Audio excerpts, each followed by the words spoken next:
మాతృదేవోభవ పితృదేవోభవ. నేను మీ శ్రీధర్. 9295909819 నా phone number.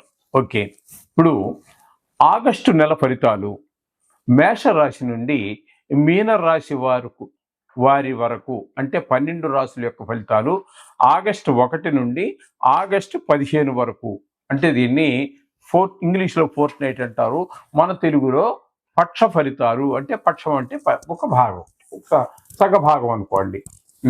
ఆ భాగం అంటే 1వ తారీఖు నుంచి 15వ తారీఖు వరకు గోచార ఫలితాలు ఏమున్నాయి, ఏ విధంగా ఉన్నాయో తెలుసుకునే ప్రయత్నం చేద్దాం. కర్కాటక రాశి వారికి ఆగస్టు నెల 1వ తారీఖు నుండి ఆగస్టు నెల 15వ తారీఖు 2025 సంవత్సరం వరకు గోచార ఫలితాలు ఏ విధంగా ఉంటాయో సశాస్త్రీయమైన పద్ధతిలో తెలుసుకునేటటువంటి ప్రయత్నం చేద్దాము.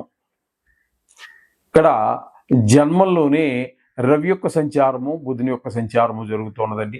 బుధుని యొక్క సంచారం 5వ తారీఖు వరకు వక్రగతిలో ఉన్న కారణంగా వ్యయస్థాన ఫలితాలను ఇస్తారు. ఆ తదుపరి రుజు మార్గంలోనే ఉన్నారు కాబట్టి జన్మంలో ఒకే ఫలితాలు ఇస్తూ ఉన్నారు. ఈ జన్మంలో కానీ వ్యయంలో కానీ బుధుడు 2 చోట్ల కూడా మనకు శుభ ఫలితాలు అయితే ఉండవు. జన్మంలో ఉన్నప్పుడు మనకి కొంచెం ఆలోచనలు, అలాగే కొంచెం గాయాలు అవ్వటము, ఆరోగ్యం కొంచెం సరిగా ఉండకపోవటం లాంటి ఇబ్బందులు పెట్టినా, వ్యయ స్థానంలో ఉన్నప్పుడు మాత్రం వ్యాపారం సరిగా జరగకపోవటము, వృత్తి వ్యాపారాల్లో రాణింపు లేకపోవటము, అలాగే ధన వ్యయం జరగటము లాంటివన్నీ జరుగుతూ ఉంటాయి. తదుపరి మనకి ద్వితీయ స్థానంలో కేతుగ్రహ సంచారం జరుగుతున్నది. ద్వితీయ స్థానంలో కేతుగ్రహ సంచారం శుభ ఫలితములను ఇవ్వజాలదు. కేతుగ్రహ సంచారం వల్ల ముఖ్యంగా ధనానికి లోటు ఏర్పడే అవకాశం ఉంటుంది. వాక్కు మాట విషయంలో తేడా ఉంటుంది. అంటే మనం మాట్లాడేది బాగానే మాట్లాడేమో అని మనం అనుకుంటాము, కానీ వాళ్ళు అపార్థం చేసుకునేటటువంటి పరిస్థితులు కూడా ఉంటాయి. అలాగే కొంత మాటలో కఠినత్వం కూడా ఉండవచ్చు.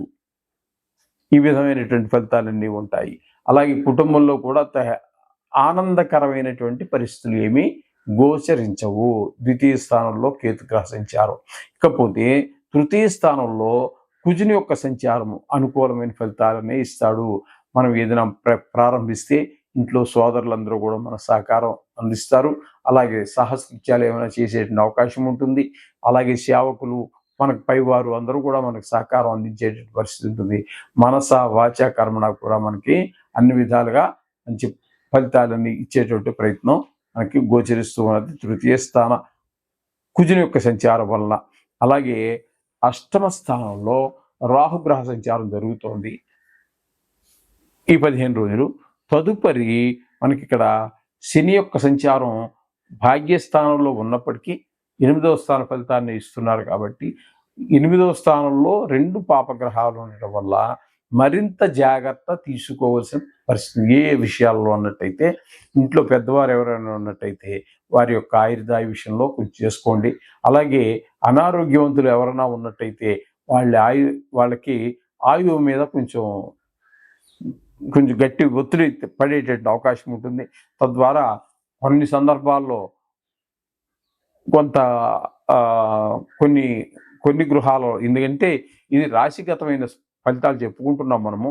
ఇది సుమారుగా చెప్పుకోవాలంటే కోట్ల సంఖ్యలో మందికి వర్తించే వ్యవహారం కాబట్టి అందులో కొంతమందికి ప్రాణాపాయం ఉండవచ్చు, కొంతమందికి ఉద్యోగాల్లో డిస్మిస్ కావచ్చు, లేదా అదేంటంటారు ట్రాన్స్ఫర్ కావచ్చు, లేదా సస్పెండ్ కావచ్చు. ఇలాంటి అవకాశాలు కూడా చాలా మందికి కలుగుతున్నాయి. కొంతమందికి కళత్ర పీడ, అది చెప్పుకున్నాను చూడండి ఇప్పుడు ఆయుర్దాయం గురించి. అది కూడా కళత్ర పీడ అంటే అది కూడా, ఇందులో కూడా కొంతమందికి భార్య కూడా చనిపోయే అవకాశం ఉండొచ్చు, లేదా బాగా సీరియస్ అయిపోవటం, చాలా ఇబ్బంది పడిపోతుంది. ఆవిడ ఇబ్బంది పడిపోతుంది, ఇంట్లో అందరూ ఇబ్బంది పడిపోతాము. ఆర్థికంగా కూడా చాలా లక్షలు పోయాల్సినటువంటి పరిస్థితి వస్తూ ఉంటుంది. ఈ విధంగా కళత్రపీడ కూడా జరిగే అవకాశం ఉంది. ఎన్ని చేసినా ఒక పెద్ద దుఃఖం వచ్చేటువంటి అవకాశం కూడా ఉన్నది. హఠాత్తుగా ధన నష్టం జరిగే అవకాశం ఉంది. కలహాలు జరిగేటటువంటిది ఉంది. అలాగే పరాభవాలు, అవమానాలు కూడా ఎదుర్కోవాల్సినటువంటి పరిస్థితి 2 గ్రహాల యొక్క ప్రభావం వల్ల జరుగుతోంది. అలాగే చెప్పాలి అన్నట్టయితే ఈ యొక్క కర్కాటక రాశి వారికి ఎప్పుడైతే అష్టమ స్థాన ఫలితాలని ఇస్తూ ఉన్నాడో నవంబర్ 26 వరకు, అప్పటి వరకు వీరికి అష్టమ శని ఉన్నట్టుగానే ఆ అష్టమ శని ఇచ్చేటటువంటి ఫలితాన్ని ఇస్తూ ఉంటాడు. అందుచేత జాగ్రత్తగా ఉండండి. ఎందుకంటే చెప్పడానికి ఇక్కడ ఏమీ లేదు. ఈ విధంగా ఉంటుంది. ఇకపోతే వ్యయ స్థానంలో గురువు శుక్రుల యొక్క సంచారం జరుగుతోంది.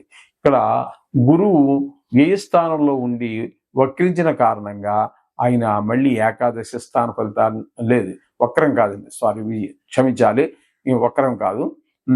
గురువు కూడా వ్యయ స్థానంలోనే ఉన్న కారణంగా గురువు శుక్రుడు ఇద్దరు కూడా చాలా మంచి ఫలితాలనే ఇవ్వలేక, ఒక శుక్రుడు మాత్రం వ్యయ స్థానంలో కూడా శుభ ఫలితాలను ఇచ్చేటటువంటి ఏకైక గ్రహం శుక్రగ్రహం. గురుడు మాత్రం శుభ ఫలితాలు ఇవ్వజాలడు వ్యయంలో ఉన్నప్పుడు. అయితే డబ్బులు ఎక్కువగా ఖర్చు పెట్టిస్తాడు. అయితే ఆ ఖర్చు కూడా అర్థవంతమైన ఖర్చు, పిల్లల చదువు గురించో, ఏదో ఇంట్లో ఒక వస్తువు కొనడానికో, లేకపోతే భూమి కొనడానికో, ఇల్లు కొనడానికో ఒక మంచి ఖర్చు అవుతుంది. అలాగే శుక్రుడు వ్యయ స్థానంలో ఉన్నా కూడా యోగిస్తాడు కాబట్టి ఆయన చాలా చక్కటి ఫలితాలన్నీ కూడా ఇస్తూ ఉంటాడు. మంచి మనసంతా ఆహ్లాదకరంగా ఉంటుంది. భార్యతో మంచి అన్యోన్యత ఉంటుంది. అలాగే ధన లాభం ఉంటుంది. ఈ విధమైనటువంటివన్నీ కూడా శత్రువులుగా ఉన్నటువంటి వాళ్ళు కూడా మిత్రులుగానే సంచారం చేస్తూ ఉంటారు. ఈ విధమైన ఫలితాలన్నీ కూడా కర్కాటక రాశి వారికి మనం చెప్పుకోవలసి ఉంటుంది.